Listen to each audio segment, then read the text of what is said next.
Assalamualaikum warahmatullahi wabarakatuh.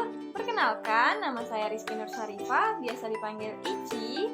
Saya merupakan mahasiswa pendidikan Bahasa dan Sastra Indonesia di UIN Syarif Hidayatullah. Kali ini saya akan membahas teks anekdot. Apa sih teks anekdot itu? Yuk disimak. Teks anekdot. Teks anekdot merupakan sebuah karangan cerita atau kisah yang bisa jadi berdasarkan pengalaman hidup seseorang yang ditulis secara singkat dan lucu. Dalam teks anekdot biasanya membahas tentang berbagai topik seperti pendidikan, politik, hukum, sindiran, kritikan, dan sebagainya. Namun perlu diketahui, teks anekdot tidak hanya berisikan kisah-kisah cerita lucu semata, melainkan terdapat juga amanat, pesan moral, serta ungkapan tentang suatu kebenaran secara umum. Itulah mengapa jika teks anekdot bisa berfungsi sebagai sindiran atau kritikan dengan sajian berbentuk humor dan lelucon. Teks anekdot memiliki dua macam isi, yaitu isi yang tersurat dan isi yang tersirat. Isi yang tersurat adalah isi yang tertulis secara harfiah dan langsung dapat dibaca di dalam teks anekdot. Sedangkan makna tersirat adalah makna teks anekdot tersebut yang berhubungan dengan situasi dan kondisi masyarakat pada umumnya. Ciri-ciri teks anekdot antara lain: 1. Teks anekdot bersifat humor dan lelucon, artinya teks anekdot berisikan kisah-kisah lucu atau bualan. 2. Bersifat menggelitik, artinya teks anekdot akan membuat pembacanya merasa terhibur dengan kelucuan yang ada dalam teks. 3. Bersifat menyindir. 4. Bisa jadi mengenai orang penting. Dan 5. Memiliki tujuan tertentu. 6.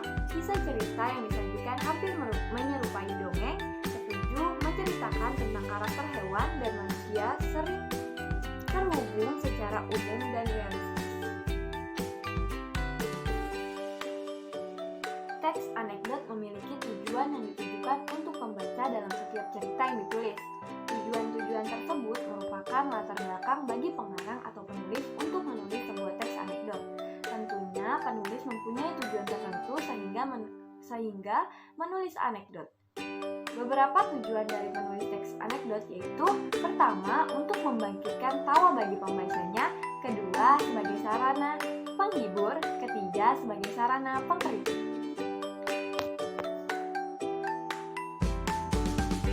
Kemudian ada struktur teks anekdot. 1. Abstraksi, yaitu bagian ini terletak pada bagian awal paragraf berisikan gambaran awal tentang isi dari teks anekdot. 2. Orientasi, bagian ini berisikan awal mula latar belakang terjadinya suatu peristiwa atau kejadian yang terjadi di dalam teks. 3. Event, berisikan rangkaian peristiwa yang terjadi di dalam teks. 4. Krisis, bagian ini berisikan tentang pemunculan permasalahan yang terjadi di dalam teks anekdot. 5. Reaksi, bagian ini berisikan langkah penyelesaian masalah yang timbul di dalam bagian krisis. 6. Koda, pada bagian ini akan muncul berbagai perubahan yang terjadi pada tokoh di dalam teks. 7. Reorientasi, bagian ini merupakan bagian akhir dari teks sekaligus sebagai penutup dari teks itu sendiri.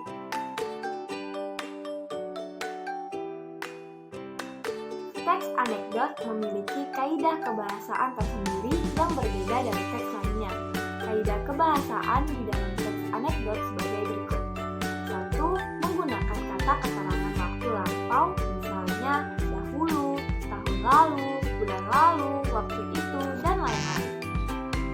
2. Menggunakan kata penghubung konjungsi yang dibagi menjadi konjungsi antar kata yang satu dengan kata yang lain, konjungsi antar kalimat yang satu dengan kalimat yang lain, dan konjungsi antara paragraf yang satu dengan paragraf yang lain. 3. Terdapat penggunaan kata kerja atau verba, contohnya membaca, tertawa, berjalan, terdiam, dan sebagainya. 4. Urutan peristiwa berdasarkan waktu atau kronologis. 5. Menggunakan jenis pertanyaan retorik, yaitu kalimat pertanyaan yang tidak mengharuskan untuk dijawab. Dan yang terakhir, menggunakan kalimat perintah, contohnya buanglah, ambillah, catatlah, perhatikanlah, dan lain-lain. Demikian penjelasan teks anekdot dari saya.